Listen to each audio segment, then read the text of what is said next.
Okay, we're going to open the floor up to questions. So, is anybody who wants to ask Carrie and Brad a question? Absolutely nobody. Here we go.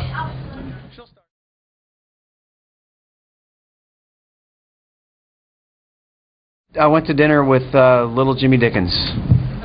That's how you feel good about 40. Go out with your best friend who's 91. Nothing like that to make you appreciate life. You know, he's something else. So that's about it. That's stayed home. They scheduled a big award show this week, so it's not like I could go somewhere else. Yeah.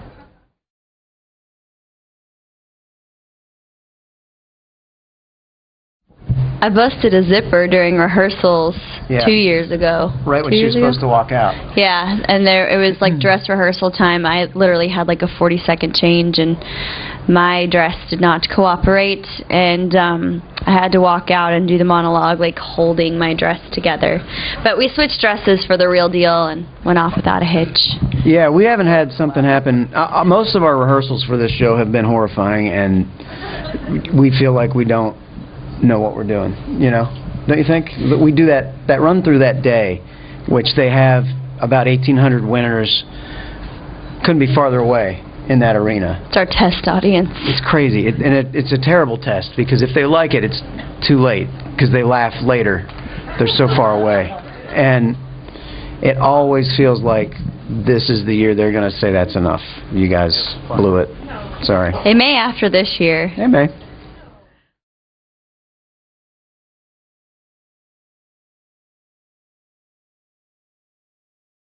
Nope. I don't think that's a good idea, because we really don't have anything put together yet. Things change. He jokes, but it's a little serious. Things change about 2,000 times a day up until the day. So it'll be, yeah. There's a lot of people in the room throwing out ideas, and you pick the best ones, hopefully, and everybody, there's these factions that don't like something or don't like this or that. So you kind of navigate that, and then you fight for something you believe in when somebody doesn't like it, and it takes shape really a lot in the next couple of days. And this year it's a Thursday, which is different. It feels odd. It feels like we've got one more day, but truthfully we have a lot of the week left.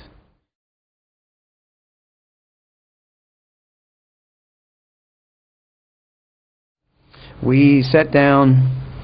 When did we have that conference? Yeah, when did we go there? At the CMA's August, probably?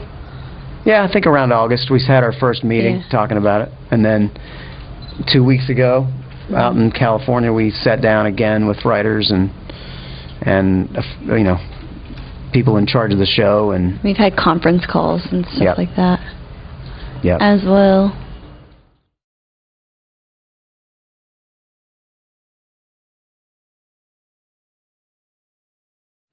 I mean, other than we both kind of surprised each other at each other's shows, that's not really a prank. That was just like that's a good prank. A fun surprise. Yeah, her kind of prank is being really nice when you don't expect it. When you don't expect it. Which is nice, actually. My kind of prank is pulling somebody's pants down. Yeah. I think he knows better, though. I mean, the CMA time's not the time to prank. I'm telling you that too. It's not the night to prank. You say that every year, but I know, and every year it's worked. So, saying it again. It's not a dare; it's a warning. I will hurt you.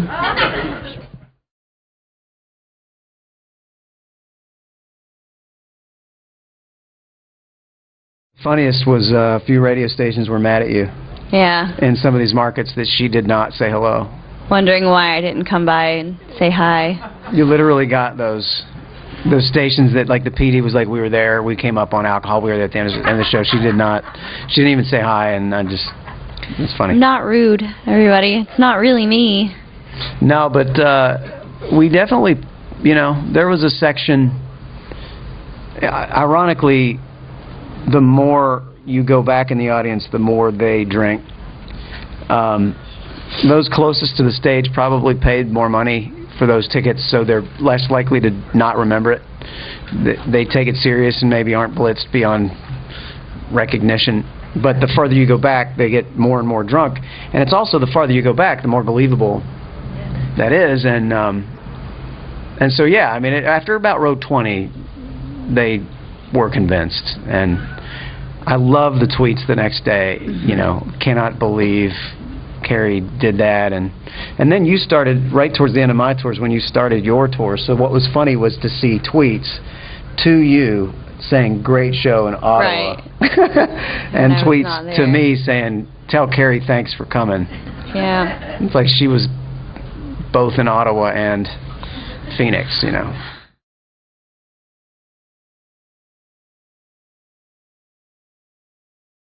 Yeah, oh yeah.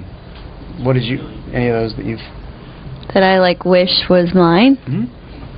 I don't know. I think everything has its own place, and even if I, like, end up not recording, like, hearing a demo and not recording it, I feel like it ends up where it needs to be. Yeah. So I don't think I've ever spent too much time thinking, oh, why didn't I get that, you know?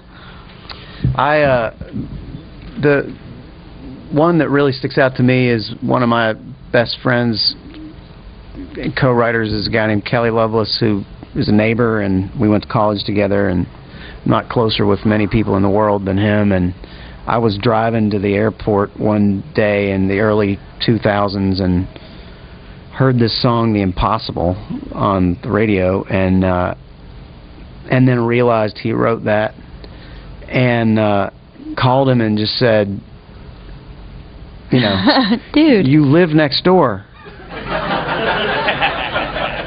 And I said, first of all, you know, call me next time. You didn't need any help, but I sure would have liked to have.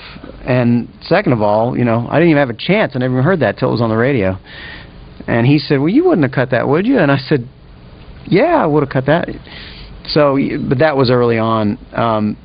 But yeah, all the time I think about, I mean, anytime there's something clever, the songwriters in this town, that's what you go for as a writer, is that moment when other writers say, crap, can't write that now.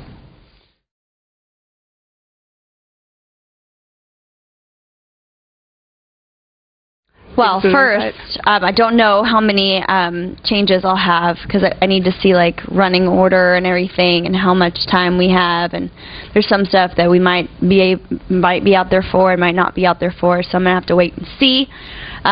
Favorite ever, I wore this, like, tutu thing at the end of a couple years ago, and it I don't know, it was like a tutu. That's the wrong word. It looked like a badminton birdie. I remember that. Thank you. A very, very pretty one. Yes. Very blingy flowers and stuff. He's so mean.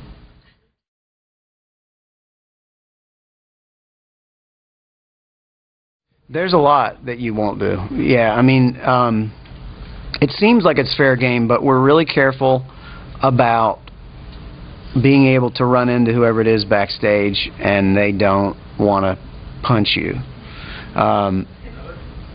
because it just really is it's a family, and it's different than even the Golden Globes or the Oscars or something, where, I mean, everybody loves watching actors get it handed to them, I think, a little bit. I don't know why, but they just seem to deserve it. And in country music, they're kind of, you know,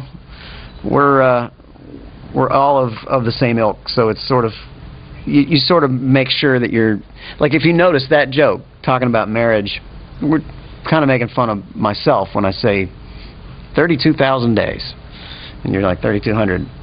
Did I say 32,000? That's making fun of something that's sort of certainly within limits, in that it's ourselves. But we're really making fun at that point of the Kardashians,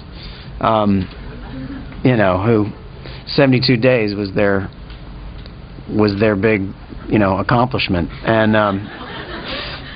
And yes, there's a few artists in our format that have had similar lasting relationships. But you notice we didn't pick on them. We sort of teased Hollywood more, and it's a conscious effort, honestly, to not sort of poke your own, you know. Yeah, I mean, there's been a couple of things happen this year that we're not going yeah, there. So. There are a couple things like that.